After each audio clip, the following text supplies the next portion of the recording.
Hi guys, very good evening to you all. My name is Utkarsh and welcome to the YouTube channel of Legal Edge by Top Rankers. तो आज के session में about the CLK जो कि रहा in the month of सितंबर। इस महीने में जो हाइलाइट्स है दैट वाज कि बहुत सारे अच्छे जजमेंट्स या एज इन मेजर जजमेंट्स आए हैं सुप्रीम कोर्ट से। एक दो बिल्स भी हैं एंड बट मेजर जजमेंट्स रहे। इस पे पैसेजेस आए हैं पहले भी जहां पे सुप्रीम कोर्ट का कोई जजमेंट रहा है, कोई बिल रहा है। मेजरली सीएलके में यही चीजें होती हैं, that is judgement, bills and एक और चीज अगर ऐड करनी हो दैट इज कोई न्यूज आई हो। जैसे ट्रेडमार्क पे अगर कोई न्यूज आई है तो हो सकता है कि ट्रेडमार्क है स्टैटिक लॉ का टॉपिक, लेकिन क्योंकि अभी न्यूज में रहा है तो उस पर पैसेज आ गए। अदरवाइज जजमेंट्स, बिल्स ये मेजर फोकस रहते हैं, इस पे ज्यादा से ज्यादा पैसेजेस बनते हैं। तो ऐसा भी हो सकता है कोई स्टैटिक लॉ का टॉपिक है बट क्योंकि अभी सुप्रीम कोर्ट ने या हाई कोर्ट ने रिट्रेट किया उस प्रिंसिपल को या उस कॉन्सेप्ट को, देन इन दैट केस वहां पे से पैसेज बन जाए। तो पिछले दो तीन सालों में ये देखा गया कि स्टैटिक लॉ के टॉपिक्स आए हैं, लेकिन उसका रिसेंट में कोई ना कोई जजमेंट रहा होगा या कहीं बोला गया होगा, कहीं यूज में आया होगा, तो वहां से पैसेज बनने के चांसेस ज्यादा बनते हैं। तो पिछले दो तीन महीने में ऐसे टॉपिक्स, इवन पिछले 6 महीने में ऐसे जजमेंट्स कौन से रहे, ऐसे बिल्स कौन से रहे, उस पर फोकस करना है। एंड डेफिनेटली वो अपन वाईटी पे, यूट्यूब पे भी डिस्कस करेंगे। स्टार्ट करते हैं। तो इस बार टॉपिक्स थोड़े से ज्यादा है। कुछ टॉपिक्स जो हैं वो एक्सटेंशन है लास्ट मंथ के, या जो लास्ट मंथ में वीडियो आया था उसका एक्सटेंशन है। जैसे टॉपिक नंबर 1 जो है need for reforming bail provisions, ये पीएमएलए एक्ट से ही रिलेटेड है एंड उसी का एक्सटेंशन है। सेकंड जो है that is witness protection law, तो इसमें भी थोड़ा डिस्कस करेंगे कि अभी विटनेस प्रोटेक्शन स्कीम क्या है, इसकी जरूरत भी है कि नहीं, एंड होता क्या है इसमें, जो अभी स्कीम चल रही है उसमें क्या है, क्या क्या चेंजेस होने चाहिए, उन सारी चीजों पे बात करेंगे। The third topic is timeline under UAPA. तो यूएपीए हो गया या पीएमएलए एक्ट हो गया या जो इस टाइप के स्ट्रिंजेंट लॉज होते हैं, जो स्ट्रिक्ट लॉज होते हैं, वहां पर ना problem is with the prosecution.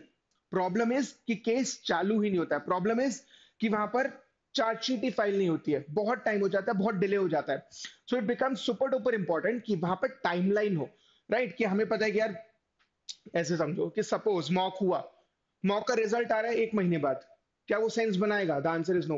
तो क्लियर टाइमलाइन होना चाहिए कि अगर मॉक हुआ संडे को, वेडनेसडे थर्सडे फ्राइडे एक डेट देके रखिए कि इस टाइम पे आपका रिजल्ट आएगा या इस डे पे आपका रिजल्ट आएगा। So you have the clarity. तो टाइमलाइन होना जरूरी है यहाँ पर भी, क्योंकि अगर टाइमलाइन नहीं होगी तो बहुत ज्यादा रैंडम प्रोसिक्यूशन होने लगेगा, बहुत ज्यादा रैंडमाइजेशन हो जाएगा, जिसकी वजह से लोगों के फंडामेंटल राइट्स या इन जनरल लीगल राइट्स जो है वो वॉयलेट हो गए। ठीक है।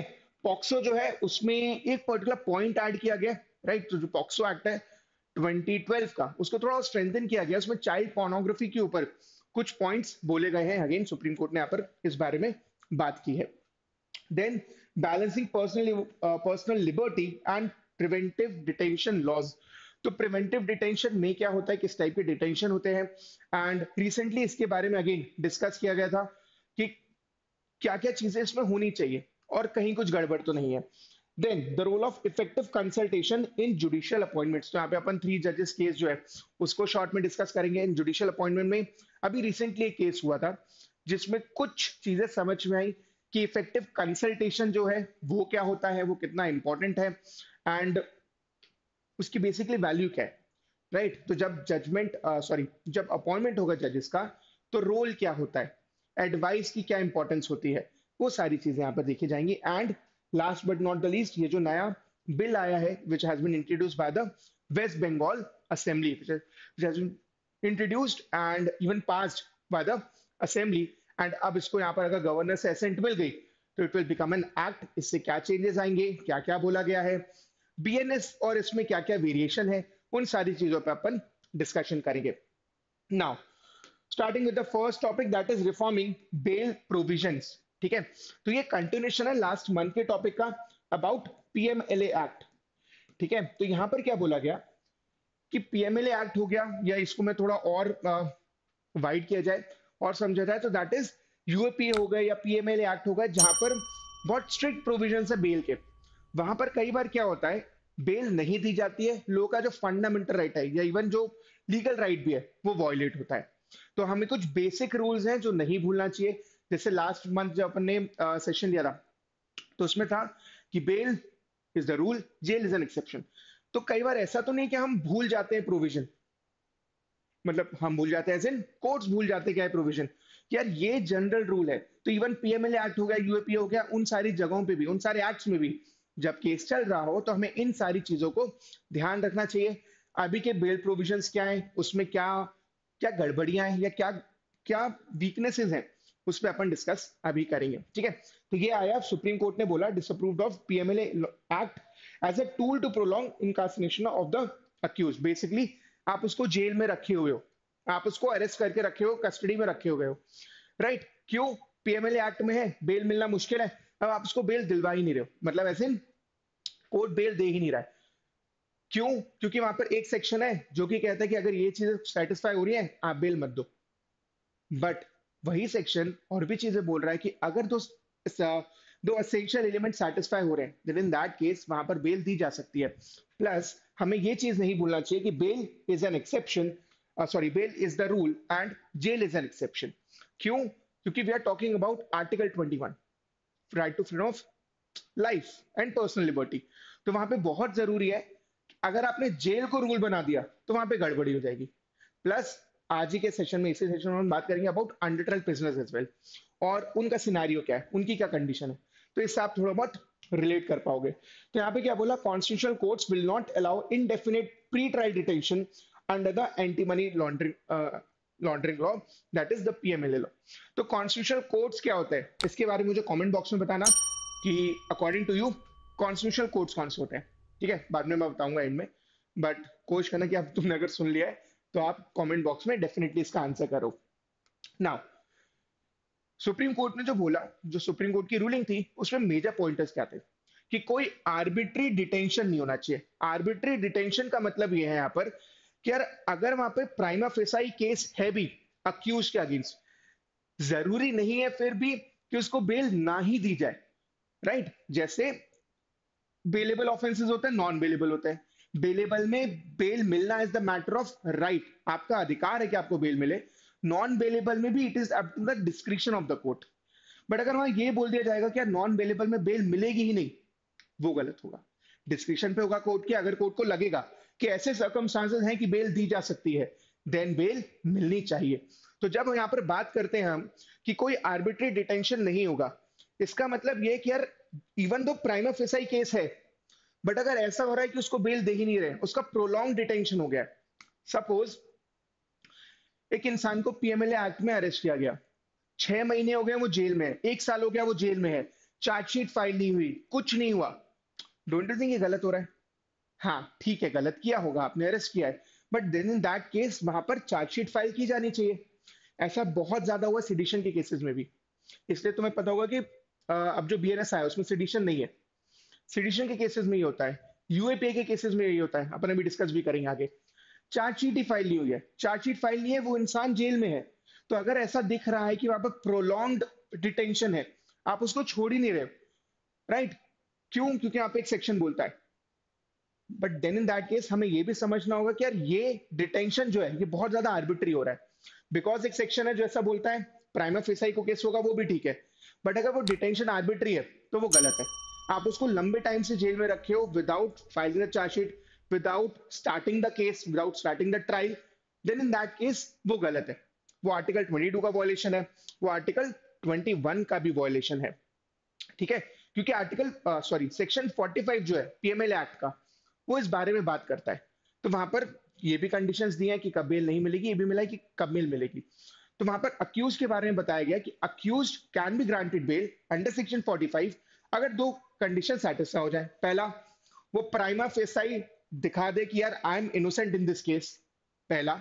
दूसरा, अगर वो ये प्रूव कर दे कि सर मैं जब बाहर निकलूंगा ना, मैं कोई फर्दर ऑफेंस नहीं करूंगा, मैं आगे जाके और कोई ऑफेंस नहीं करने वाला हूं, अगर ये दो चीजें सेटिस्फाई हो गई, देन इन दैट केस वहां पर उसको बेल दी जा सकती है। तो हमें ये नहीं भूलना चाहिए जो एकदम बेसिक प्रिंसिपल है ये, दैट इज कि bail is the rule, jail is an exception. हम उल्टा नहीं करना है। जस्ट बिकॉज एक पर्टिकुलर लॉ में थोड़े स्ट्रिंजेंट रूल्स हैं, डजेंट मीन कि हम बेसिक प्रिंसिपल भूल जाएंगे, राइट। तो वहां पे प्रोलॉन्ग डिटेंशन ना हो, आर्बिट्री एक्शन ना हो, और जो बेसिक प्रिंसिपल्स है हमारे बेल के, वो हमें ध्यान रहे। ये बात बोली गई। Then delayed trial is a concern, as in वही जो अपन डिस्कस कर रहे थे क्योंकि अब देखो प्रोसीजर होता है, प्रोसीजर क्या है, अगर मैं उसको सीआरपीसी या बोल सकते हैं बीएनएसएस के फॉर्म में बताया जाए, वो ये है कि जैसे अपन कोई क्रिमिनल केस की यहाँ पे बात करें, अगर किसी को अरेस्ट किया गया, अरेस्ट करने के बाद क्या होगा, पुलिस इन्वेस्टिगेशन करेगी, पुलिस ने इन्वेस्टिगेशन किया, उसके बाद क्या होगा, चार्जशीट फाइल करेगी।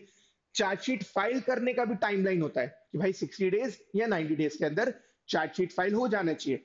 अगर चार्जशीट फाइल नहीं हुई विद इन 60 डेज और 90 days, depending upon the case, then in that case वहां पर उसको बेल मिल जाती है, राइट, वहां पर उसको बेल दे दी जाती है अगर इतने डेज में चार्जशीट फाइल नहीं हुई तो। अब चार्जशीट फाइल हो जाएगी, उसके बाद क्या होगा, कोर्ट डिसाइड करेगा कि क्या केस आगे बढ़ना चाहिए या नहीं बढ़ना चाहिए।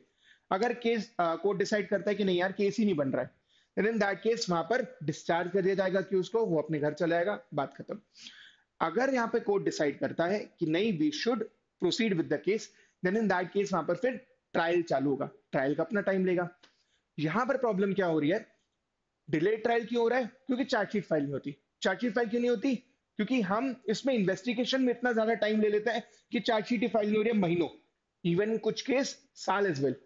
तो अब 1-2 साल अगर इन्वेस्टिगेशन ही चल रहा है, वो बेचारा इंसान जेल में ही है, ये गलत हो रहा है। आपको इन्वेस्टिगेशन में टाइम लेना है लो, बट क्या इतना टाइम लगना चाहिए, और अगर इतना टाइम लग रहा है, देन इन दैट केस उसको बेल दे दो, राइट, कि उसका फिर राइट इन्फ्रिंज ना हो कि आपने ना ट्रायल चलाया ना कुछ किया। Because they have been cases, इसमें मैं एक केस कोट करना चाहूंगा हुसैनरा खातून का।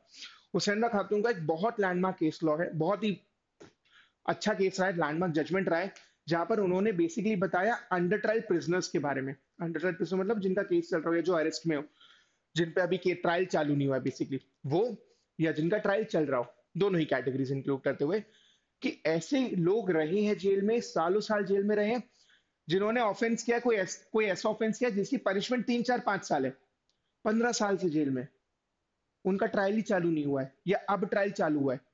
आई होप आप समझ पा रहे हो कि आपने एक ऐसा ऑफेंस किया जिसकी पनिशमेंट 3 साल की है, अगर आपको सजा मिल जाती, आपको पनिश कर दिया जाता तो भी, लेकिन आप 15 साल से जेल में हो, क्योंकि उस टाइम पे ना लोगों को अपना राइट पता है ना किसी को अपना राइट पता है, तो गड़बड़ी चल रही है, ये नहीं होना चाहिए।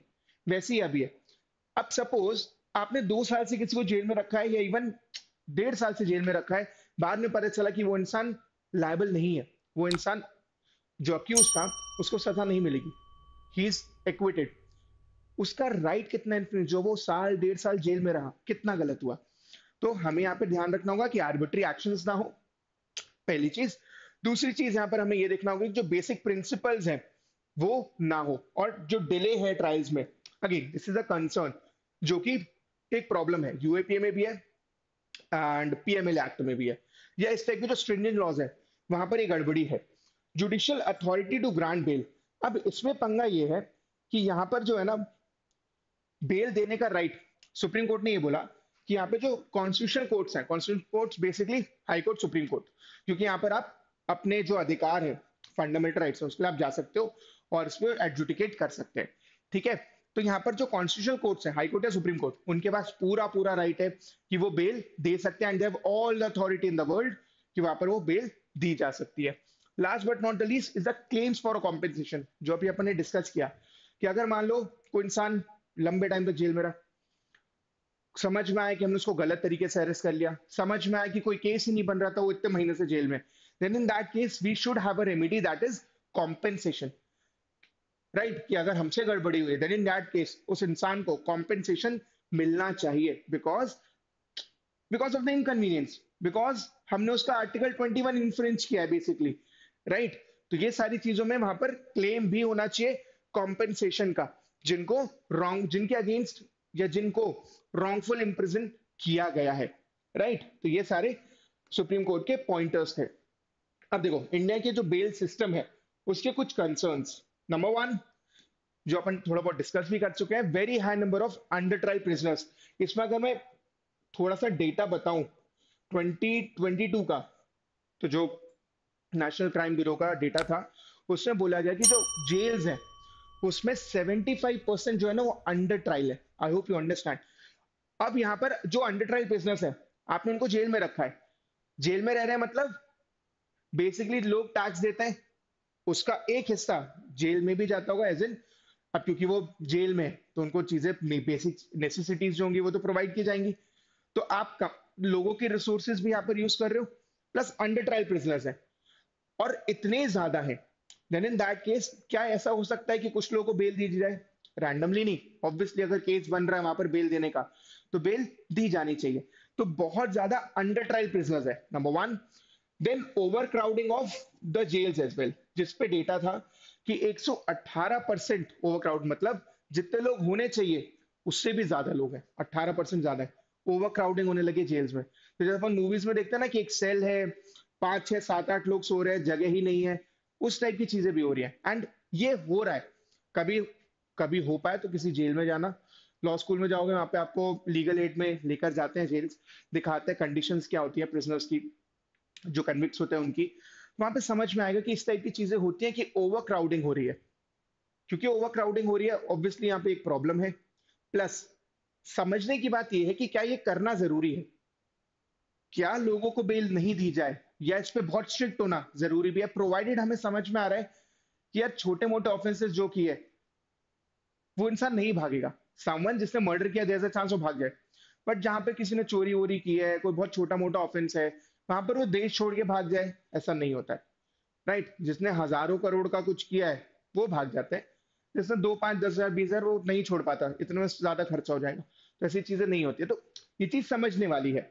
Now undermining the presumption of innocence, एक प्रॉब्लम ये होने लगी कि हम, जनरल रूल क्या है, यू, जनरल प्रिजम्पशन क्या होता है, you are innocent until proven guilty.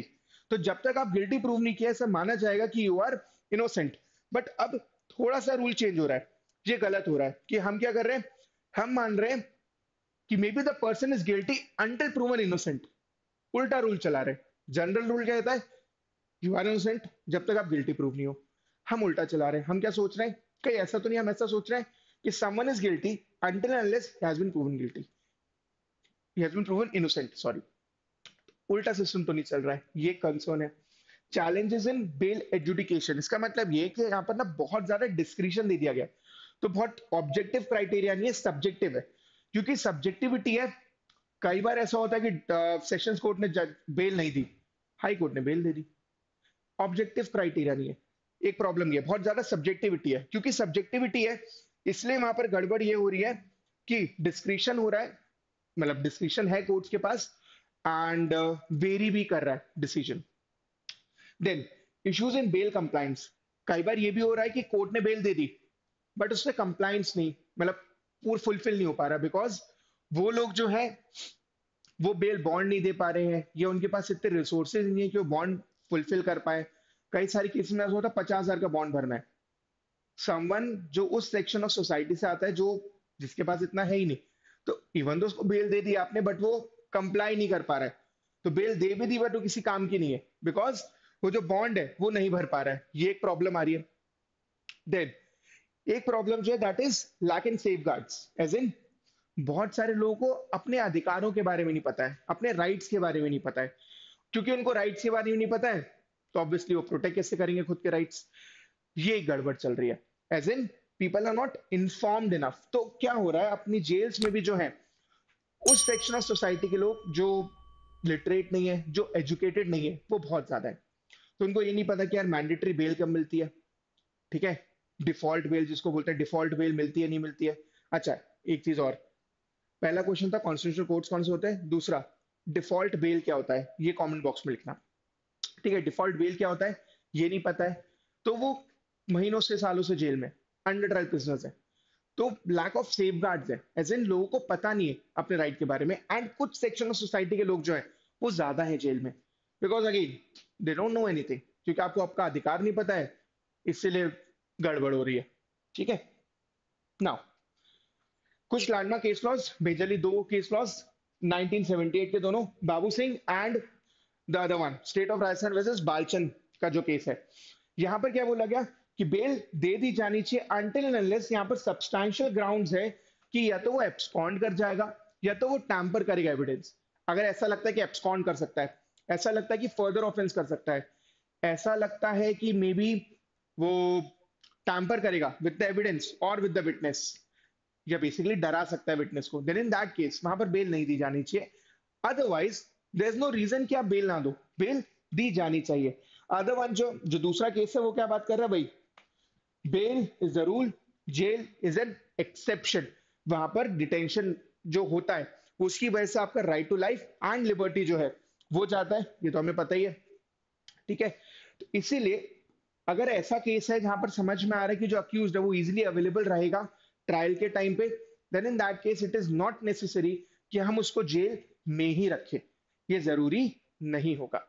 Now let's move to the next topic which is the witness protection law. तो यहाँ पर बेसिकली बात की गई, सुप्रीम कोर्ट ने ये बोला कि जो विटनेस प्रोटेक्शन स्कीम है 2018 की, जो होम मिनिस्ट्री ने स्टार्ट की थी, वो कितनी फ्रूटफुल है, कितना काम कर रही है, प्लस यहाँ पर उसकी इफेक्टिवनेस या इम्प्लीमेंटेशन जो है उस पर क्वेश्चन किए।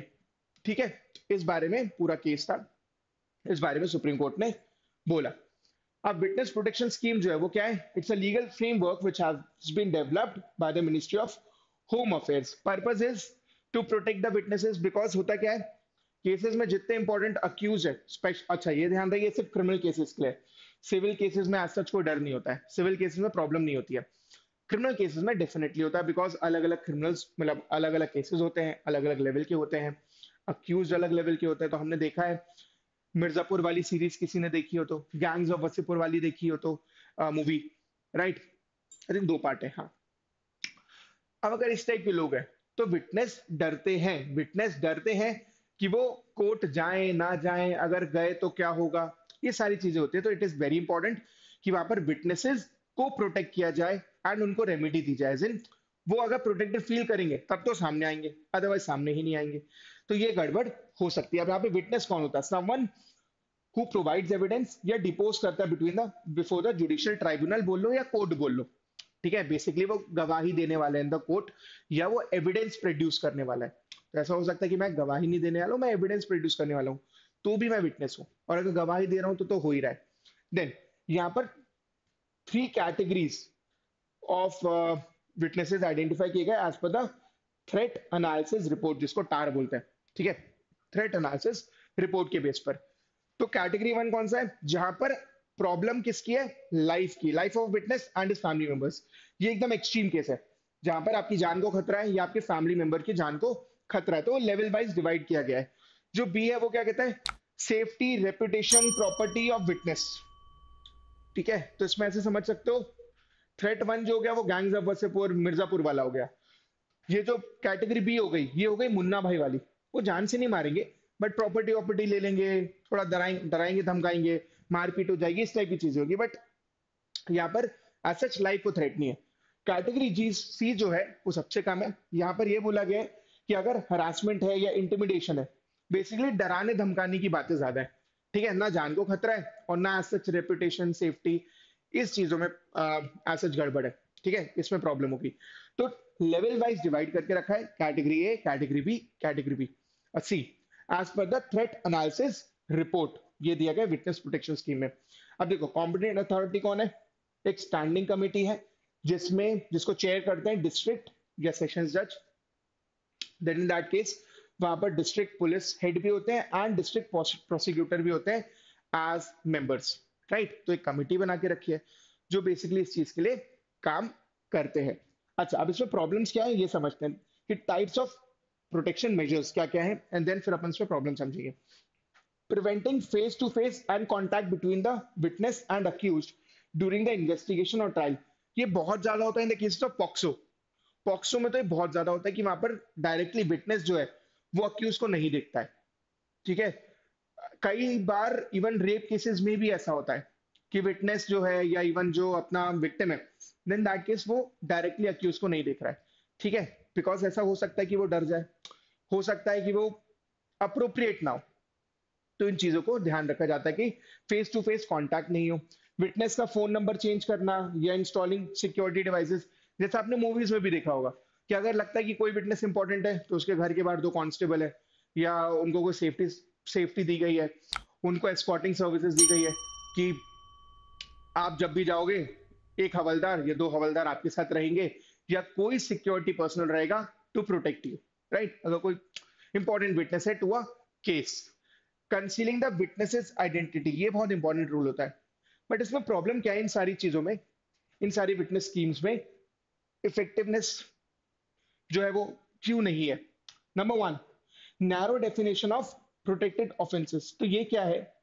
ये उन केसेस की बात करता है या उन विटनेसेस की बात कर रहा है जहां पर ऑफेंस जो है वो है punishable bye death, life imprisonment, या क्राइम हुआ है या ऑफेंस हुआ अगेंस्ट वुमेन।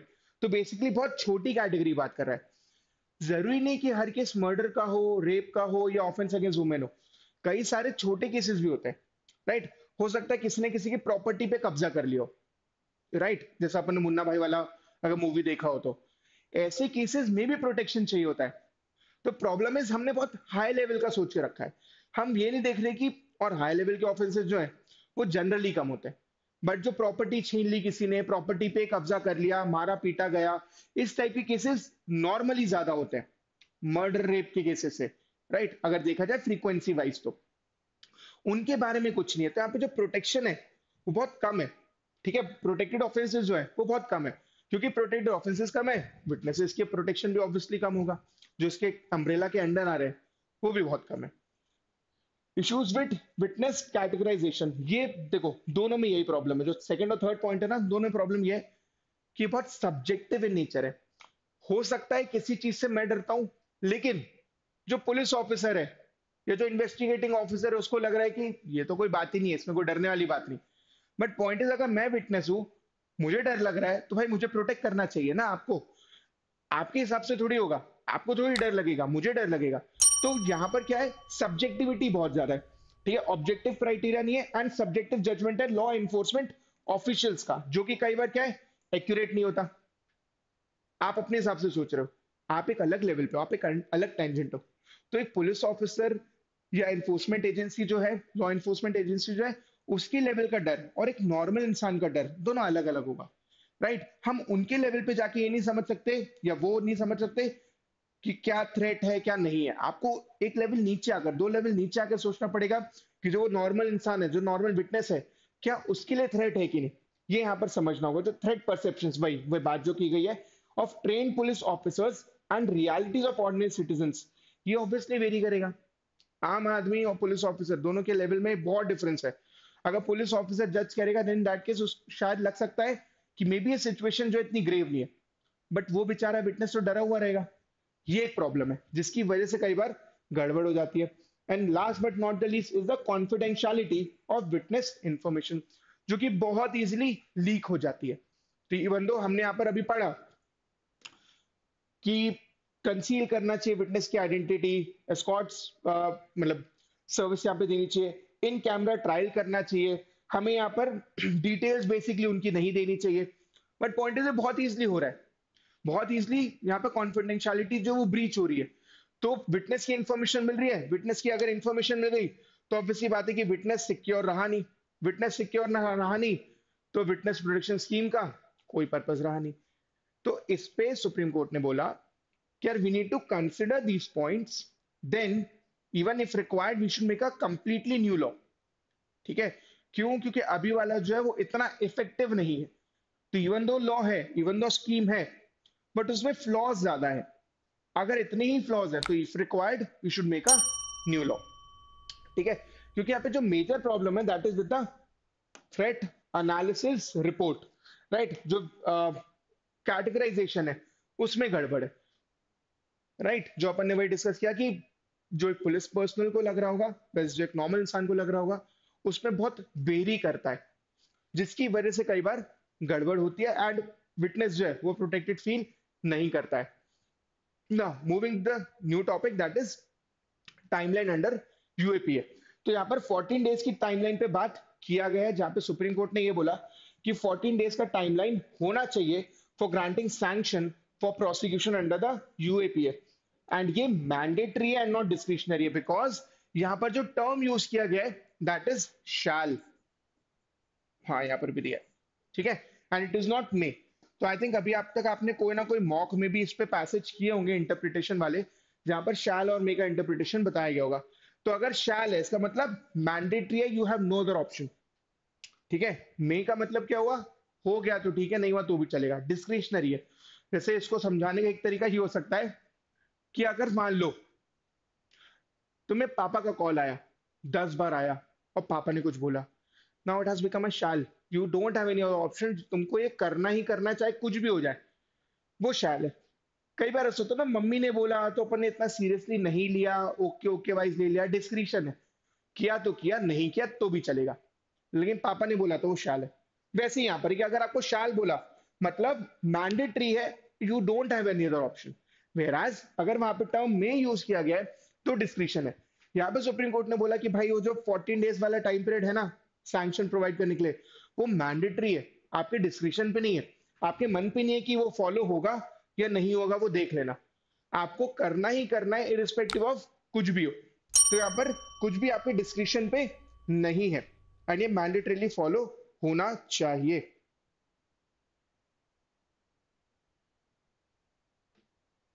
नाउ देखो ये दोनों पॉइंट्स ध्यान रखना।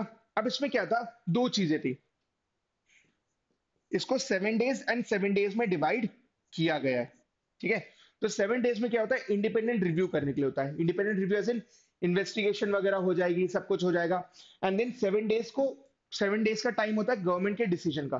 टोटल 14 डेज है, divide into two parts, 7 days and 7 days. शुरू का 7 डेज या 7 डेज इज फॉर इन्वेस्टिगेशन, कि क्या केस बन रहा है नहीं बन रहा, जो भी है आप इन्वेस्टिगेशन कीजिए।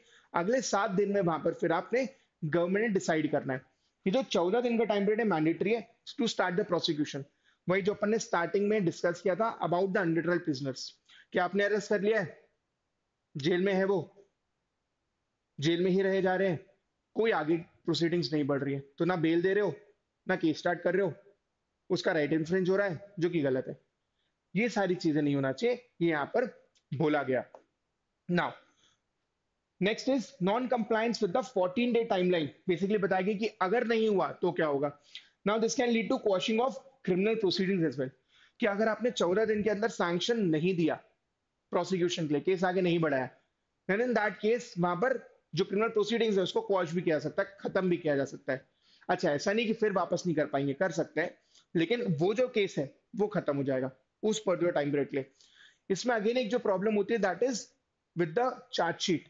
चार्जशीट फाइल नहीं हुई होती है यूएपीए में, या पहले से सिडिशन हो गया, अभी पीएमएलए एक्ट हो गया जो अपन पहले भी डिस्कस कर रहे थे, जिसकी वजह से प्रॉब्लम होती है, बिकॉज चार्जशीट फाइल नहीं हुई। चार्जशीट के बेसिस पर कोर्ट जो है वो बहुत सारी चीजें डिसाइड करता है, क्योंकि कोर्ट को कुछ नहीं पता, कोर्ट के पास तब आएगा जब आप रिपोर्ट लेकर आओगे। तो बेसिकली जैसे स्कूल्स में प्रोजेक्ट रिपोर्ट होती है, उसी तरीके से चार्जशीट होती है जिसमें बेसिकली पूरा केस के बारे में बताएगा पुलिस। तो अगर वो नहीं दिया कोर्ट को, तो कोर्ट कुछ बहुत ज्यादा कर नहीं पाएगा। इससे चार्जशीट की फाइलिंग बहुत इंपॉर्टेंट है, टाइमली, एंड जो सैंक्शन है प्रोसिक्यूशन का जो गवर्नमेंट को देना होता है वो टाइम होना चाहिए, वो जल्दी होना चाहिए। अगर उसमें आपने महीनों लगा दिए, प्रॉब्लम बस ये है कि अरेस्ट हो जाता है इंसान, क्योंकि नॉन अवेलेबल है, तुरंत अरेस्ट किया जाएगा और वो महीनों तक जेल में रहेगा without even starting is trial, without filing the chargesheet. Now अब यहाँ पर जो सुप्रीम कोर्ट ने बोला, ये बॉम्बे हाई कोर्ट और झारखंड हाई कोर्ट ने जो बोला था उसके कॉन्ट्रडिक्टरी है, बट ऑब्वियसली क्योंकि सुप्रीम कोर्ट ने बोला है तो सुप्रीम कोर्ट विल प्रिवेल, या सुप्रीम कोर्ट ने जो बोला है वो प्रिवेल करेगा। यहां पर इन्होंने क्या बोला था, इट इज मेयर डिस्क्रिशनरी, कि अगर 14 दिन में हुआ तो ठीक है, नहीं हुआ तो भी ठीक है। लेकिन सुप्रीम कोर्ट ने अभी एक बहुत क्लियर कर दिया है कि this is a mandatory exercise, ये 14 दिन के ही अंदर होना चाहिए, कोई आपके पास एक्सक्यूज नहीं कि 14 दिन में ना हो, और अगर नहीं हुआ this can even lead to quashing of criminal proceedings, कि हम खत्म ही कर देंगे case. Now moving to the next topic which is strengthening of POCSO act. तो पॉक्सो जो है, पॉक्सो एक्ट जो है, ये मेनली जो है this is protection of children from sexual offences, right, 2012 का एक्ट है। एंड इसमें जो पर्टिकुलर पॉइंट बोला है that is regarding child pornography, right, जिससे रिलेटेड स्टोरेज ऑफ मटेरियल या क्या डिफरेंशिएटर्स होंगे, कौन कौन से 3 ऑफेंसेस भी नए बनाए गए हैं, उसके बारे में सुप्रीम कोर्ट ने बोला है, ठीक है, which is regarding basically the content related thing जो यहाँ पर बात की गई है। सुप्रीम कोर्ट ने क्या बोला कि वॉचिंग और possessing sexually explicit material which involves minors is illegal. तो अगर आपके पास स्टोरेज में मिला, आपने स्टोर करके रखा है, फर्दर ट्रांसमिट करना हो नहीं करना हो, अनटिल एंड अनलेस वो स्टोर किया आपने रिपोर्ट करने के लिए, ठीक है। तो आपने अगर स्टोर करके रखा है, even then you can be liable. और इसमें पोजेशन के बारे में भी बताया गया, जो अपन आगे डिस्कस करेंगे। Now this has been made a punishable offence under POCSO Act regardless whether the material is further shared और ट्रांसमिटेड। तो अगर आपके पास स्टोरेज है, अगर आपने वहां पर स्टोर करके रखा है, देन इन दैट केस, या आपने पजेस करके रखा है, तो वो भी एक ऑफेंस है। इवन दो आप वहां पर आगे शेयर करना चाहते थे या नहीं करना चाहते थे, उससे कोई फर्क नहीं पड़ेगा। Then it has overturned a prior ruling by Madras High Court, जिसने बोला था कि private viewing of child pornography it will not amount to an offence without further distribution. तो बेसिकली मद्रास हाई कोर्ट ने बोला कि अगर आप ये प्राइवेट एक्ट में चाइल्ड पोर्नोग्राफी देख रहे हो तो वो ऑफेंस नहीं है। बट सुप्रीम कोर्ट ने यहाँ पर जो डिसाइड किया है, that is basically regarding storing of child pornography as well as, मतलब आपको वहां पे फर्दर इंटेंशन है कि नहीं आगे ट्रांसमिट करने का या डिस्ट्रीब्यूट करने का, या कॉमर्शियल पोजीशन है। इन सारी चीजों पे यहाँ पर सुप्रीम कोर्ट ने बात की है और इसको पनिशेबल ऑफेंस बनाया है। अब की पॉइंटर्स क्या है? रीडेफिनेशन ऑफ टर्मिनोलॉजी, और वो क्या है? चाइल्ड पोर्नोग्राफी को यहाँ पर रिप्लेस कर दिया गया with child with another term which is child sexual exploitative and abuse material. तो बेसिकली यहाँ पे सुप्रीम कोर्ट ने ये बोला कि जब अपन टर्म सुनते हैं चाइल्ड पोर्नोग्राफी, तो इसको कई बार ऐसे इंटरप्रेट किया जाता है कि शायद ये कंसेंसुअल अडल्ट कंडक्ट है, इस तरीके से देखा जाता है। लेकिन हम यहाँ पर ये चीज भूल जाते हैं, that is exploitation of child, that is exploitation of a minor.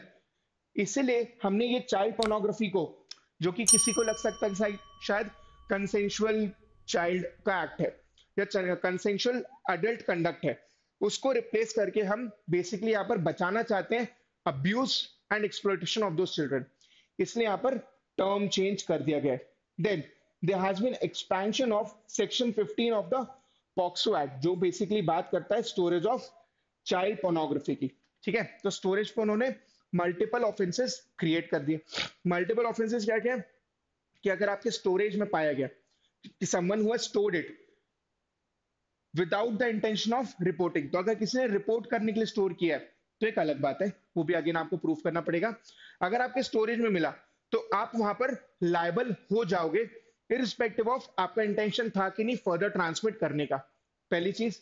दूसरी चीज यहां पर यह बोला गया कि अगर आपका इंटेंशन है ट्रांसमिट करने का या डिस्ट्रीब्यूट करने का, तो आपको लायबल किया जाएगा, वो एक अलग ऑफेंस बन गया। एंड जो तीसरा ऑफेंस बनाया, that is commercial possession. Commercial possession further transmit करना चाहते हो या वीडियो अपलोड करना चाहते हो या इस टाइप का कुछ है, कॉमर्शियल पोजेशन के लिए आपने वो रखा है या कॉमर्शियल पर्पस के लिए आपने वो पोजेशन में है वो material, then in that case तो आप उसके लिए भी लायबल किए जा सकते हो। तो ये तीन ऑफेंसेस हैं जो यहाँ पर क्रिएट किया गया है। तो पोजेशन है अगर आपके पास without the intention of reporting it, वो। दूसरा, अगर आप ट्रांसमिट या डिस्ट्रीब्यूट करना चाहते हो। तीसरा, अगर आपने इसको कोई कॉमर्शियल पर्पस के लिए ये मटेरियल रखा है, then in that case आपको लायबल किया जा सकता है। देन सॉरी, आगे क्या बोला गया? Concept of inchoate offences. तो देखो, दो तरह के ऑफेंसेस होते हैं, एक होता है कोएट ऑफेंसेस और एक होता है इनकोएट। कोएट ऑफेंसेस जो है, those are basically the complete offences. For example murder, murder एक कंप्लीट ऑफेंस है, and result is murder, right. वैसे ही इनकोएट भी होता है। यहां पर इनकोएट इज बेसिकली इनकम्प्लीट। इसका बहुत सिंपल एग्जांपल देना हो तो कॉन्स्पिरेसी, क्रिमिनल कॉन्स्पिरेसी जो है वो एक इनकोएट क्राइम है, कंप्लीट नहीं हुआ है, ठीक है। एज इन वो कोई फाइनल एक्ट नहीं है, उसके आगे भी कोई एक्ट करना चाहता है, ठीक है। तो criminal conspiracy is an inchoate offence.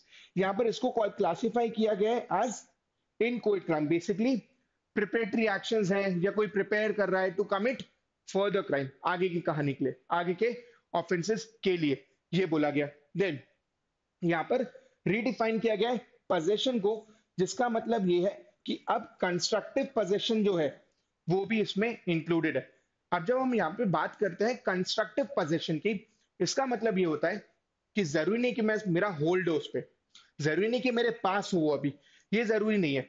अगर यहाँ पर मेरे पास एबिलिटी है उसको कंट्रोल करने की या नॉलेज है उस चीज की, तो भी माना जाएगा, वो कंस्ट्रक्टिव पोजीशन होता है।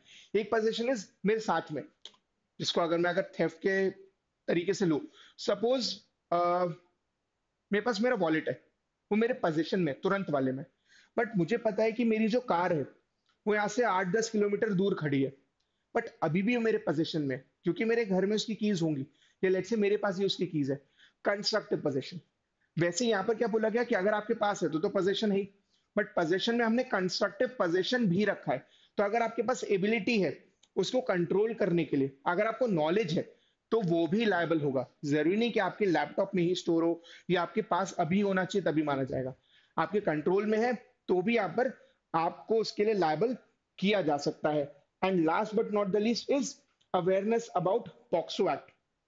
प्रॉब्लम क्या है, इंस्टाग्राम फेसबुक तो खैर आपको नहीं चलाता, बहुत ही कम लोग चलाते हैं। इंस्टाग्राम हो गया, स्नैपचैट हो गया, और क्या है, थ्रेड हो गया, या ट्विटर आप बोले तो एक्स हो गया, वो ये सारी चीजें जो है लोग चलाने लगे, बट अभी भी लोगों को बहुत ज्यादा नॉलेज नहीं है, स्पेशली बच्चों को। तो जो अपन हुसैनरा खातून की बात कर रहे थे ना पहले, जहां पे लोग people are not aware about their rights, वैसा पॉक्सो में अभी भी है कि चिल्ड्रन या जो इवन उनके गार्जियंस हैं, they are not aware of the rights, they are not aware about the POCSO Act. इसके बारे में अवेयरनेस क्रिएट करना। अच्छा, इस पर ना बहुत सारे एनजीओ ने रिसेंटली काम करना चालू किया है, जहां पर they have started to inform people, specially remote areas में, जहाँ बेसिकली गांव वगैरह में, विलेजेस वगैरह में, जहां पर बहुत ज्यादा लोगों को नहीं पता है। तो कुछ ड्रामास किए जा रहे हैं, कुछ इस टाइप के वर्कशॉप्स वगैरह किए जा रहे हैं, ताकि लोगों को बताया जा सके about these kind of things. ठीक है, तो पॉक्सो हो गया, या इवन डोमेस्टिक वायलेंस एक्ट हो गया, इन सारी चीजों के बारे में रिसेंटली बहुत सारे एनजीओ ने काम करना चालू किया है। But still it can not be said कि बहुत सारे लोगों को पॉक्सो के बारे में पता होगा। नहीं पता है। अब because lot of you are law aspirant, and आपने कभी ना कभी कोई पैसेज पढ़ा होगा, इसलिए आपको पता है। अदरवाइज इवन बोला जाए तो बहुत सारे स्कूल गोइंग स्टूडेंट्स, उनको भी पॉक्सो के बारे में नहीं पता होगा। राइट, बहुत सारे स्कूल्स हैं उनको नहीं पता होगा अभी। तो अवेयरनेस क्रिएट करना बहुत जरूरी है, स्कूल्स में या विलेजेस में इसके बारे में इंफॉर्म करना बहुत जरूरी है, ये भी सुप्रीम कोर्ट ने बोला। Now, new standards for preventive detention laws. तो नए स्टैंडर्ड्स, प्रिवेंटिव डिटेंशन क्या होता है, जब हमें वहां पर लग रहा हो कि कोई इंसान ऑफेंस कर सकता है और हमने उसको पहले अरेस्ट कर लिया, दैट इज प्रिवेंटिव डिटेंशन। एक पर्पज है, डिटेन किया गया टू प्रिवेंट एनी ऑफेंस। ठीक है, तो इसमें कुछ स्टैंडर्ड्स हैं जो इंट्रोड्यूस किए गए हैं यहाँ पर। नाउ डिस्कस कर लेते हैं। First is fair and effective opportunity. अच्छा, अब इसमें जो सुप्रीम कोर्ट ने बोला ना, वो बेसिकली एक पर्पस से बोला। दैट पर्पस वाज, एक केस है जसीला शाहजी, हो सकता है मैं स्पेलिंग गलत लिख दूं, बट आई होप पर्पस समझ में आ जाएगा। Vs Union of India. ठीक है, ये वाला केस है। This basically talked about preventive detention, कि बेसिकली यहाँ पर एक इंसान को, एक वुमेन को अरेस्ट किया गया था, एंड उसी बारे में। तो ये जो पूरा केस था, ये आई थिंक 12 सितंबर का है, जजमेंट इस पे आया था, जिसमें बेसिकली बात की गई about providing documents to the accused. ठीक है, कि क्या डॉक्यूमेंट्स मिलने चाहिए अक्यूज को, कितने जल्दी मिलना चाहिए, ये कितना इंपॉर्टेंट राइट है। अगर अक्यूज कोई डॉक्यूमेंट्स भेज रहा है तो वो दूसरी अथॉरिटी के पास पहुंचना चाहिए, ये कितना जरूरी है। सपोज एक इंसान है जेल में, उसके पास कोई डॉक्यूमेंट्स आ ही नहीं रहे, उसको कोई डॉक्यूमेंट ही नहीं मिल रहा है, उसके वकील को भी कोई डॉक्यूमेंट नहीं मिल रहा है, तो वो कैसे खुद को डिफेंड करेगा, ये तो गलत होगा। जहां पर वो मतलब फेयर होना चाहिए एंड इफेक्टिव अपॉर्चुनिटी होना चाहिए। इसलिए जरूरी है यहाँ पर कि जो डिटेनिंग अथॉरिटी है, जिसने डिटेन करके रखा है, वो वहां पर डिटेनी को, जो बेसिकली अक्यूज है, जिसको अरेस्ट किया गया है, उसको कॉपीज दे सारे डॉक्यूमेंट्स की, जिसके बेसिस पर डिटेंशन हुआ है। तो सपोज यहाँ पर एक इंसान को अरेस्ट किया गया है, कुछ बेसिस पे किया होगा, किसी वजह से किया होगा, वो वजह जो है, वो डॉक्यूमेंट जो है, उसको प्रोवाइड करना जरूरी है, उस अक्यूज को बताना जरूरी है, उस अरेस्टेड पर्सन को बताना जरूरी है। राइट, सो दैट वो ट्रांसपेरेंसी रहे, सो दैट वो फेयर रहे। क्योंकि अगर एक इंसान को यही नहीं पता कि अरेस्ट क्यों किया गया है, किन डॉक्यूमेंट्स पर रिलाई किया गया है, तो वो खुद को कैसे प्रोटेक्ट करेगा। प्लस ये तो उसका राइट भी हुआ। ठीक है, तो इवन इस पे बात की जाए, सीआरपीसी में सेक्शन 207 था, which basically talked about कि जहां पर डॉक्यूमेंट्स दिए जाते हैं अक्यूज को, ठीक है, सारे डॉक्यूमेंट्स, एफआईआर से लेकर चार्जशीट से लेकर सारी चीजें, क्या क्या बोला गया है, क्या रहा है, मतलब क्या स्टेटमेंट्स रिकॉर्ड किए गए विटनेसेस के, वो सारी चीजें दी जाती है सो दैट वो अपना केस प्रिपेयर कर पाए। And this is considered a right. अच्छा, बीएनएसएस में कहा है, टू बी वेरी ऑनेस्ट मुझे नहीं पता अभी, बट सीआरपीसी में सेक्शन 207 में था, जहां पे it basically talked about furnishing all the documents या furnishing the copies of the documents to the accused person. क्या ये यहाँ पर हो रहा है कि नहीं? कहीं ऐसा तो नहीं हो रहा कि डिले हो रहा है? कहीं ऐसा तो नहीं हो रहा कि डिटेनिंग अथॉरिटी जो है, जिसको मतलब जिसने डिटेन किया है और जिसको डिटेन किया है, उसको डॉक्यूमेंट्स ही नहीं दे रहे रिगार्डिंग डिटेंशन, कि किन किन बेसिस पर, कौन सी डॉक्यूमेंट्स की बेसिस पर आपको डिटेन किया गया था। और अगर ऐसा हो रहा है तो ये कितना गलत है डिटेंशन, राइट? कि आपने उसको यही नहीं बताया कि हमने किन बेसिस पर आपको डिटेन किया है। और ये प्रिवेंटिव डिटेंशन की बात है जो कि इस केस में हुआ था। प्लस ये कॉन्स्टिट्यूशनल राइट भी है। यहाँ पे ये बोला कि यार पर्सनल लिबर्टी जो है वो बहुत इंपॉर्टेंट है, जैसे हम बात भी कर रहे थे अभी, हमने आज बेसिकली इसी बारे में बात की है। भले वो जिंदा खातून का केस हो और यूएपीए का हो या बेल प्रोविजन हो, तो बेसिकली हम पर्सनल लिबर्टी की बात कर रहे हैं आज के सेशन में ज्यादा, ठीक है। ये पैरामाउंट कॉन्स्टिट्यूशनल राइट है। प्लस हम यहाँ पे अगेन बात कर रहे हैं आर्टिकल 21 की, सबसे इंपॉर्टेंट फंडामेंटल राइट। और अगर ऐसा हो रहा है कि यहाँ पर प्रोवाइड नहीं किया जा रहा है relevant documents information, then in that case आप उसका आर्टिकल 22 क्लॉज 5 जो है वो भी वॉयलेट कर रहे हो। तो आर्टिकल 22 बहुत सारी चीजों के बारे में बात करता है, जिसमें से कुछ अगर मेजर बात की जाए तो दैट इज, जब भी अरेस्ट कर रहे हो उसको बताना जरूरी है कि आप क्यों अरेस्ट कर रहे हो, क्या ग्राउंड्स अरेस्ट के, पहला। दूसरा, विद इन 24 आवर्स आप उनको मजिस्ट्रेट के सामने पेश करोगे, आप उनको एक अपॉर्चुनिटी दोगे कि वो अपनी चॉइस का कोई लीगल रिप्रेजेंटेटिव, सॉरी एडवोकेट, अपनी पसंद का, अपनी चॉइस का अपॉइंट कर सके, ये आप राइट दोगे। तो वैसे ही यहाँ पर एक राइट ये भी कि आप जितने डॉक्यूमेंट्स है वो भी प्रोवाइड करोगे। अगर डॉक्यूमेंट्स नहीं दिया तो वो कैसे खुद को डिफेंड करेंगे, right? Then not arbitrary actions, again जो सारे पॉइंटर्स है ना वो हैं जसला शाजी के केस के, और सारे जो है वो डॉक्यूमेंट से ही रिलेटेड है, राइट? कि जो अथॉरिटीज हैं they are required to guard against arbitrary actions and ensure कि जो डिटेनीज हैं उनका राइट हो, राइट जो है वो स्टार्टिंग से एंड तक रहे, है ना? तो ऐसा नहीं कि जब एंड में जीतने लगे तब वो स्टार्टिंग से हो, तो उनको डॉक्यूमेंट्स फर्निश किए जाएं वगैरह वगैरह वगैरह, in a language that detainee can understand. अच्छा, ये भी होता है इन कोर्ट्स में ना, ये चीज बहुत मजे में चलती है। अब सपोज मैं एक इंसान हूं जिसको इंग्लिश और हिंदी आती है, यही दो लैंग्वेजेस आती है। अब मुझे एक डॉक्यूमेंट दिया गया जो कि मराठी में, और आपने आज दिखा दिया कि आज की डेट में दैट इज 5 अक्टूबर को हमने इनको डॉक्यूमेंट दे दिया है। अब आपने दिया मराठी में। अब इवन तो आपने डॉक्यूमेंट दे दिया, वो मेरे बहुत ज्यादा काम का है नहीं क्योंकि मुझे लैंग्वेज समझ में नहीं आती। अब इसमें प्रोसीजर क्या है, क्या रिक्वेस्ट द कोड, किससे ट्रांसलेशन मिले, ट्रांसलेशन मिलने में टाइम लगेगा, बट इवेंचुअली ये दिखाएगा कि आपने 5 तारीख को दिया है। इवन तो आपको जो हिंदी इंग्लिश में ट्रांसलेट होकर 1 हफ्ते बाद मिलेगा, which can again lead to you are not prepared for the trial, you are not prepared for कि आप खुद को प्रोटेक्ट कर सको वहां पर। ठीक, तो इस टाइप की चीजें नहीं होना चाहिए। प्लस कोई अनड्यू डिले नहीं होना चाहिए। तो आपने जो डिटेन किया है, जिस वजह से किया है, वो तुरंत बताना होता है। अगर नहीं बताया तो ये तो अगेन आर्टिकल 22 का ही वॉल्यूशन है, कि आपने वहां पर जब अरेस्ट किया तो उसको ग्राउंड्स फॉर अरेस्ट बताना, ये सुपर डुपर इंपॉर्टेंट है। अगर आपने नहीं बताया तो वैसे ही गलत हो जाएगा, ठीक है। Using available technology to avoid unnecessary delays. यहाँ पर अब जैसे पहले होता था, पहले आपको हार्ड कॉपी भेजनी थी, यहाँ से हम 15-20 साल 50 साल की पहले की बात करें तो, बट अब कोई बहुत बड़ी बात नहीं, आप सिंपल मेल कर सकते हो, ठीक है। आप मेल कर सकते हो, व्हाट्सएप कर सकते हो, क्या ही मतलब बहुत इजीली यहाँ पर कोई भी इंफॉर्मेशन पास ऑन की जा सकती है, कोई भी डॉक्यूमेंट जो है वो फर्निश किया जा सकता है। तो जरूरी नहीं है कि आपने केरला से भोपाल मुझे भेजा और घर पे भेजा तभी माना जाएगा। You can simply WhatsApp, you can mail, दसों चीजें हैं करने के लिए।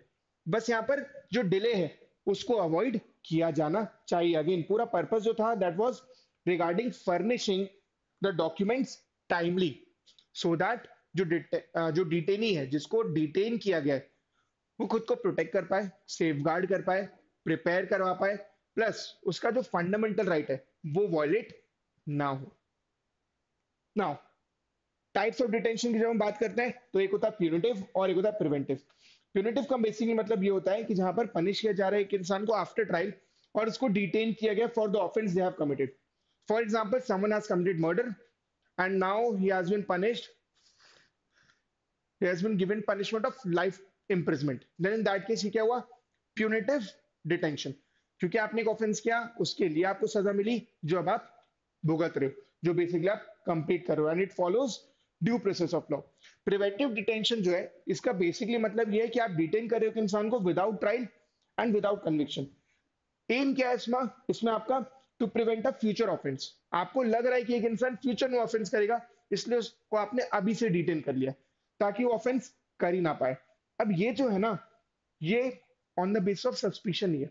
आपको लग रहा है कि शायद ऐसा कुछ हो सकता है, सस्पिशन है, इसके बेस पर आपने डिटेन किया है, and this serves as a precautionary measure, as in कि ये, इसका पर्पस यही है कि कोई चीज जो हो सकती है उसको आज रोक ले.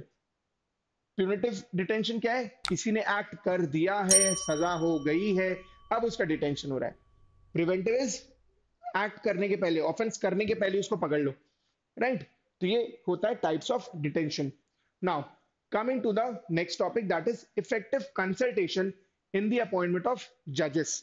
तो ये ना, मतलब ये अभी रिसेंटली काफी न्यूज में आया. कैसे?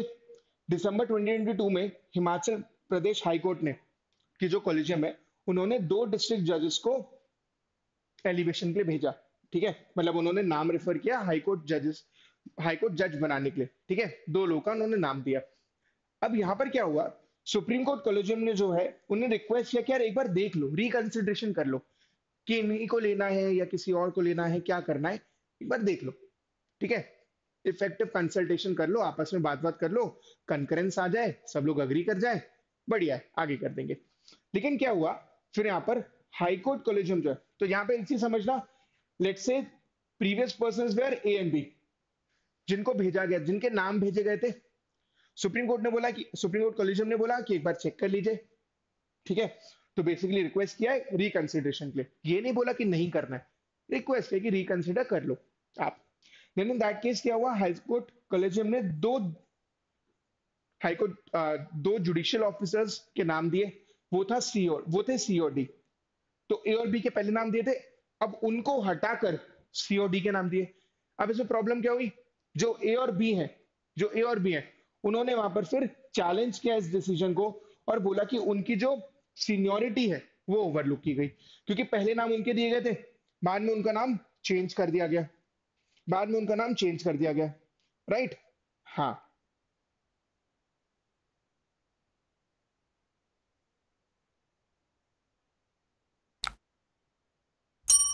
ठीक है, तो ये इस तरीके से ओवरलुक किया गया उनकी सीनियोरिटी को. नाउ जब आगे बात की जाए, तो की पॉइंटर्स क्या रहे सुप्रीम कोर्ट की रूलिंग्स के, तो यहाँ पर उन्होंने बोला मेंटेनेबिलिटी के बारे में, कि क्या वो ऐसा कर भी सकते थे नहीं, क्या सुप्रीम कोर्ट ऐसा कर सकता था कि नहीं. तो उन्होंने बोला, सुप्रीम कोर्ट ने असेस किया कि क्या उनके पास जुरिडिक्शन था to review the appointment recommendations referencing the second and third जजेस केसेस. तो यहाँ पे उन्होंने बोला कि यस, मेंटेनेबल तो था, because we have this power कि हम वहां पर रिकंसिडर करने के लिए बोल सकते हैं. यहाँ पर उन्होंने रेफर किया कौन से केस को, सेकंड जजेस केस एंड थर्ड जजेस केस. तो बेसिकली 3 जजेस केस आए थे पहले, जिसके बेस पर जो बेसिकली बात करते थे कॉलेजियम एंड अपॉइंटमेंट ऑफ जजेस के बारे में. Super duper important cases, landmark cases है, right? Proper procedure. First, SC Collegium had returned the recommendations to the High Court Chief Justice and requested for reconsideration of names. वही जो अपन ने बात की ना अभी, कि 2 लोगों के नाम दिए थे, उन्होंने बोला कि आप रिकंसिडर कर लीजिए. अब इससे होना क्या था, होना ये था कि सीजीआई जो चीफ जस्टिस है हाई कोर्ट के, उन्होंने इंडिपेंडेंटली रिकमेंडेशन पे डिसाइड नहीं करना है, कि मान लो हमने आपको बोला कि आपने यहाँ पर रिकंसिडर कर लीजिए, इंडिपेंडेंटली नहीं करना है. तो ये ग्रुप है, तो क्या होगा, chief Justice of high court and 2 senior most जजेस ऑफ हाई कोर्ट जो है, वो कलेक्टिव कंसल्टेशन करेंगे. कलेक्टिव कंसल्टेशन का बेसिकली पर्पस ये बताया गया, कंकरेंस. तो 2:1 या 1:2 इस टाइप की चीजें नहीं, we want concurrence, as in कि आप सब लोग 2 लोगों के लिए अग्री कर जाए, 2 लोगों के नाम के लिए अग्री कर जाए, ये होना चाहिए. ये यहाँ पर सुप्रीम कोर्ट ने बोला, ठीक है, कि हमने भली chief Justice of high court को दिया वहां पर कि आप रिकंसिडर कीजिए, बट इसका मतलब ये नहीं है कि वो इंडिपेंडेंटली रिकमेंडेशंस देंगे। उन्हें यहाँ पर ये चीज डिस्कस करना होगा विद टू हाई कोर्ट जजेस, जो कि सीनियर मोस्ट हाई कोर्ट जजेस है, राइट। उनसे डिस्कस करने के बाद फिर यहाँ पे डिसाइड किया जाएगा कि क्या होना है। Now let's discuss the evolution of collegium system. तो यहाँ पे जो 3 जजेस केस थे वो अपन समझने वाले हैं। अब जो फर्स्ट जजेस केस था उसमें मामला क्या था, यहाँ पे बेसिकली सीजीआई की जो पावर थी या जो सुप्रीम कोर्ट की पावर थी इन जनरल, उसको अंडरमाइन किया गया था। तो यहाँ पर क्या बोला गया था, SP Gupta versus union of India 1981 का केस है। यहाँ पर क्या बोला कि सीजीआई की रिकमेंडेशन है on judicial appointments and transverse, उसको रिजेक्ट किया जा सकता है अगर वहां पर कोई स्ट्रॉन्ग एंड कन्विंसिंग रीजन है। तो अब प्रॉब्लम क्या था इसमें कि स्ट्रॉन्ग एंड कन्विंसिंग रीजंस ये जो है ये बहुत वेग है, एज इन ये बहुत सब्जेक्टिव है कि स्ट्रॉन्ग रीजन है कि नहीं है, कन्विंसिंग रीजन है कि नहीं है, ये गड़बड़ था। तो यहाँ पर सीजीआई की जो पावर थी वो अंडरमाइन की गई थी इन जुडिशियल अपॉइंटमेंट्स, जो कि जनरली नहीं होना चाहिए, कीपिंग इन माइंड कि वो जुडिशरी के ही पार्ट है। एंड इसी को फिर आगे करेक्ट भी किया गया। तो ये 1981 का था, 12 साल तक इस तरीके से प्रोसेस चला, राइट। सेकेंड जजेस केस जो है इसमें ये चेंज आया। बेसिकली केस था supreme court advocates on record association versus union of India. यहाँ पर बेसिकली ये बोला गया कि जो कंसल्टेशन है इसका मतलब होता है कंकरेंस, ऐसे सब लोग अग्रीमेंट में है कि ये नाम होंगे या इनको इनको जज बनाना चाहिए, भले वो हाई कोर्ट जज हो या सुप्रीम कोर्ट जज हो। अच्छा, यहाँ पे ये नहीं बोला गया कि हाई कोर्ट की बात हो रही है सुप्रीम कोर्ट की बात हो रही है, यहाँ पर अपॉइंटमेंट ऑफ जजेस की बात थी, भले वो हाई कोर्ट के हो या सुप्रीम कोर्ट के हो। That was the major concern here, right. तो सेकंड जजेस केस में ये बोला गया कंसल्टेशन जो है बेसिकली मींस कंकरेंस। यहां पर ये बोला कि सुप्रीम कोर्ट के कॉलेजियम रिकमेंडेशन जो है वो बाइंडिंग है सेंट्रल गवर्नमेंट के ऊपर, and it granted judiciary the authority to appoint and transfer higher judiciary जजेस। तो बेसिकली जो फर्स्ट जजेस केस में था जहां पर अंडरमाइन किया गया था द पावर ऑफ सीजीआई या उनकी authority in deciding the appointment and transfer of जजेस, उसको जस्ट निगेट कर दिया गया, ओवररूल ही कर दिया गया। और फिर बोला गया कि यहाँ पर सुप्रीम कोर्ट की जो कॉलेजियम का रिकमेंडेशन है वो बाइंडिंग होगा और उनके पास पूरी पावर है कि वो ट्रांसफर भी कर सकते हैं एंड अपॉइंटमेंट भी कर सकते हैं जजेस का, हायर जुडिशियल जजेस का, basically high court and the supreme court, ठीक है। लेकिन ये भी बहुत क्लियरली बताया गया कि यार सीजीआई की इंडिविजुअल ओपिनियन नहीं होगी। तो हम जब यहाँ पे सीजीआई की बात करें तो we are not talking about just one person who is the Chief Justice of India. यहाँ पर हम बात कर रहे हैं कि ये जो ओपिनियन फॉर्म किया जाएगा it should be in consultation with the two senior most जजेस ऑफ द सुप्रीम कोर्ट। तो वो जो पूरी कॉलेजियम है, वो जो बॉडी है, उनके थ्रू एक रिकमेंडेशन आना चाहिए, नॉट इंडिविजुअल पर्सन। अगर वो कंकरेंस में है, कंकरेंस एज इन वो अग्रीमेंट में है, देन इन दैट केस जो भी नाम दिया जाएगा उनमें उनकी एक बाइंडिंग पावर होगी सेंट्रल गवर्नमेंट पे, एंड जो भी वो बोलेंगे वो फाइनल होगा। Now next came the third जजेस केस 1998 का। यहां पर सुप्रीम कोर्ट ने प्रेसिडेंट के रेफरेंस में एक्सपैंड किया कोलिजियम को टू अ 5 मेंबर बॉडी। तो इससे पहले क्या था, 3 मेंबर बॉडी थे, 3 मेंबर बॉडी थे, सुप्रीम कोर्ट जज and sorry CGI and to senior most supreme court जजेस। यहाँ पर इसको एक्सपैंड कर दिया गया। बेसिकली क्या हुआ, CJI and 4 of his senior most colleagues as in senior most जजेस, राइट। तो CJI obviously and with him or with CJI there will be 4 other senior most judges as well, right। अब यहाँ पर दो चीजें बोली गई, two limited grounds for challenging a recommendation. दो ग्राउंड्स होंगे, पहला अगर वहां पर इफेक्टिव कंसल्टेशन नहीं है, बेसिकली कंकरेंस नहीं है, तो देन इन दैट केस वहां पर जो रिकमेंडेशन है उसको चैलेंज किया जा सकता है। दूसरा ये कि जो क्वालिफिकेशन स्पेसिफाई की गई है आर्टिकल 217 में to be a High Court जज, या आर्टिकल 124 में जो बेसिकली सुप्रीम कोर्ट के बारे में बात करता है, जहां पे बेसिकली क्वालिफिकेशंस दी गई हैं to become a Supreme Court जज, एंड आर्टिकल 217 में विच टॉक्स अबाउट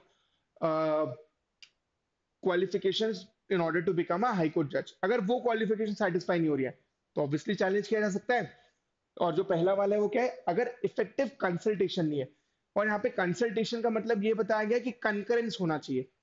तो ऑल इन ऑल इसको शॉर्ट डाउन करें तो फर्स्ट जज केस यहाँ पर अंडरमाइन किया गया सीजीआई की पावर को, और बोला गया कि उसको रिजेक्ट भी किया जा सकता है रिकमेंडेशन को, अगर स्ट्रॉन्ग रीजन हो तो। सेकंड जजेस केस में ये बोला गया कि जो कॉलेजियम, सुप्रीम कोर्ट कॉलेजियम है, वहां पे 3 लोग होंगे, CGI along with his 2 senior most जजेस। उन्होंने जो भी बताया, उनका जो भी रिकमेंडेशन रहेगा वो बाइंडिंग रहेगा, और उनके पास पूरी पूरी पावर है ट्रांसफर की एंड अपॉइंटमेंट की हायर जुडिशरी के जजेस की, that is basically high court and the supreme court. Third जजेस केस में इसी को एक्सपैंड कर दिया गया और 5 लोगों की बॉडी बन गई, which consist of CGI along with his 4 senior most judges। And basically ये बताया गया कि कब निगेट किया जा सकता है या कब चैलेंज किया जा सकता है रिकमेंडेशन, वो 2 बेसिस पे होगा। पहला, अगर इफेक्टिव कंसल्टेशन नहीं है तो। दूसरा, अगर क्वालिफिकेशंस जो है हाईकोर्ट जज की या सुप्रीम कोर्ट जज की, जो कि कॉन्स्टिट्यूशन में दी गई है, अगर वो फुलफिल नहीं हुआ criteria, then in that case फिर वहां पर उसको चैलेंज किया जा सकता है रिकमेंडेशन को। Now, the last topic, that is Aparajita Women and Child Bill 2024। ये जो है, ये बिल जो है ये इंट्रोड्यूस किया गया by the waste Bengal government. West Bengal assembly में इसको पास भी कर दिया गया। अच्छा, इसको लाने का जो मेजर रीजन है ना, that is because of the recent incident that took place in West Bengal, that is Kolkata. उसमें भी Kolkata RG Kar medical college जो है, मेडिकल कॉलेज एंड हॉस्पिटल जो है, वहां पर जो हुआ उसके बाद ट्रिगर हुआ एंड फिर ये बिल लेकर आए हैं। अब इसमें बेसिकली ये किया गया कि स्ट्रिक्टर पनिशमेंट्स दिए गए हैं इन केसेस ऑफ रेप, एंड अगर रेप के बाद किसी की डेथ हो जाती है, देन इन दैट केस तो वहां पे स्ट्रिक्ट पनिशमेंट कर दी गई है, स्ट्रिक्टर पनिशमेंट कर दी गई है एज कंपेयर टू बीएनएस या कोई भी दूसरा लॉ, राइट। तो यहाँ पर अप्रूव कर दिया गया, and it aims at strengthening protection for women and children in the state. तो अगर इस टाइप का कोई सेक्सुअल ऑफेंस हुआ है, इन दैट केस उसकी पनिशमेंट बढ़ा दी गई है, right, for serious crimes and set new timelines for investigation, again जो कि रिक्वायर्ड भी है। तो जैसे अपन ने यूएपीए में देखा कि टाइमलाइन दी गई है 14 डेज की, वैसे यहाँ पे टाइमलाइन दी गई है 21 डेज की, कि 21 डेज में आपने इन्वेस्टिगेशन कर लेनी है, राइट। और अगेन ये रिस्पॉन्स आया है due to the recent rape and murder of a doctor at RG Kar Medical College and Hospital. Now, the first point जो प्रपोज किया गया है, that is कैपिटल पनिशमेंट होना चाहिए रिजल्टिंग इन विक्टिम्स डेथ और living हर इन अ vegetative state, right. Vegetative state को बोला सकते बेसिकली कॉमा वाले स्टेट में अगर रेप हुआ है, अगर उसके बाद डेथ हो जाती है या विक्टिम कॉमा में चला आता है, देन इन दैट केस वहां पर स्ट्रिक्ट पनिशमेंट है, एंड अब उसको कैपिटल पनिशमेंट कर दिया गया है, राइट। तो अपना बीएनएस जो है सेक्शन 64 सेक्शन 66 उसमें इस बारे में बोला गया, वहां पर पनिशमेंट थोड़ी अलग है। पनिशमेंट इज या तो लाइफ इम्प्रिजमेंट होगा या डेथ पेनल्टी होगी, सॉरी, या तो लाइफ लाइफ इम्प्रिजमेंट तक की सजा दी गई है, बट यहाँ पर एक चेंज कर दिया गया है, एज इन स्ट्रिक्ट कर दिया गया है, और बोला गया है कि वहां पर डेथ पेनल्टी दी जाएगी एंड लाइफ इम्प्रिजमेंट का भी प्रोविजन है। Then that case investigation timeline भी दी गई है कि 21 डेज के अंदर कंक्लूड कर देनी चाहिए the investigation and report submit कर देना चाहिए। जो अपन ने आज डिस्कस भी किया काफी देर कि चार्जशीट जो है वो टाइमली फाइल नहीं हो रही है, डिले हो रहा है, तो वो डिले ना हो इसलिए यहाँ पर टाइमलाइन सेट कर दी गई कि 21 दिन के अंदर ऑफेंस जब हुआ उसके 21 दिन के अंदर इन्वेस्टिगेशन कंप्लीट करके इनिशियल रिपोर्ट दे देनी है। एंड एक स्पेसिफिक टास्क फोर्स भी इंट्रोड्यूस की गई है जो बेसिकली स्टेट पुलिस से ही फॉर्म होगी, एंड दिस इज कि टाइम बाउंड कंप्लीशन जो है वो इन्वेस्टिगेशन की हो जाए। तो जो अपन ने 21 डेज की टाइमलाइन सेट की है उसको कंप्लीट करने के लिए एक स्पेसिफिक टास्क फोर्स भी अपॉइंट की जाएगी, ऐसा प्रपोजल है। Then proposed amendments under consideration, right, that is compulsory punishment for police officials जो कि रिफ्यूज करेंगे एफआईआर रजिस्टर करने से अगर कोई सेक्सुअल असॉल्ट का केस हुआ। तो बेसिकली पनिशमेंट की बात की जा रही है पुलिस ऑफिसर्स को जो दी जाएगी अगर उन्होंने रिफ्यूज किया। अच्छा, इसी से रिलेटेड एक और केस की बात की जा सकती है, दैट इज ललिता कुमारी का केस लॉ। तो ललिता कुमारी वेस्टर्न यूनियन ऑफ इंडिया ये एक बहुत लैंडमार्क केस लॉ है जब बात की जाती है फाइलिंग ऑफ एफआईआर की, जहां पे बेसिकली ये बोला गया था कि अगर कोई भी व्यक्ति पुलिस को इंफॉर्मेशन दे रहा है और उस इंफॉर्मेशन से समझ में आ रहा है कि it is leading to a cognizable offence, ठीक है, कि कॉग्निजेबल ऑफेंस की बात कर रहा है वो information, then in that case it is mandatory for the police officer कि वो एफआईआर फाइल करें। उनके ऑप्शन पे नहीं है, डिस्क्रिप्शन पे नहीं है, तो फिर वो मैंडेटरी है कि वो फाइल किया जाए। यहाँ पर बस उसी को थोड़ा और स्ट्रिक्ट कर दिया गया है और बोला गया है कि अगर कोई पुलिस ऑफिशियल एफआईआर फाइल नहीं करता है सेक्सुअल ऑफेंस या सेक्सुअल असॉल्ट के केसेस में, देन इन दैट केस वहां पर उनको पनिश किया जाना चाहिए। तो बेसिकली सजा का जो है प्रावधान, सजा के बारे में जो बताया गया वो थोड़ा स्ट्रिक्ट कर दिया गया। कैपिटल पनिशमेंट इंट्रोड्यूस कर दिया गया है, जो कि बीएनएस में अभी बात करता है 7 साल की सजा, 10 साल की सजा से लेकर लाइफ इम्प्रिजमेंट, उसी को यहाँ पर डेथ पेनल्टी कर दिया गया। Right, and came as a major to curb rape cases जो अभी रिसेंटली वेस्ट बंगाल में हुए। आई थिंक 2-3 केसेस है जो काफी प्रोमिनेंट रिसेंटली नोटिस में आए, जिसकी वजह से जिसके रिएक्शन में ये पर्टिकुलर लॉ लाया गया। सो आई होप आज का सेशन अच्छा लगा होगा, काफी यूजफुल रहा होगा। पॉइंटर्स जो आपको नोटिस करना चाहिए, दैट इज सुप्रीम कोर्ट की रूलिंग्स बहुत सारे केसेस में आया है, सुपर डुपर इंपॉर्टेंट। एक एक बिल है, राइट, बाकी न्यूज है। ये 3 चीजें आपने कवर करना चाहिए फॉर योर सीएल के। Soon will be coming up with more videos जहां पर स्पेसिफिकली सीएलके पे फोकस किया जा रहा है। So as of now that will be it. Thank you so much and stay safe, all the best.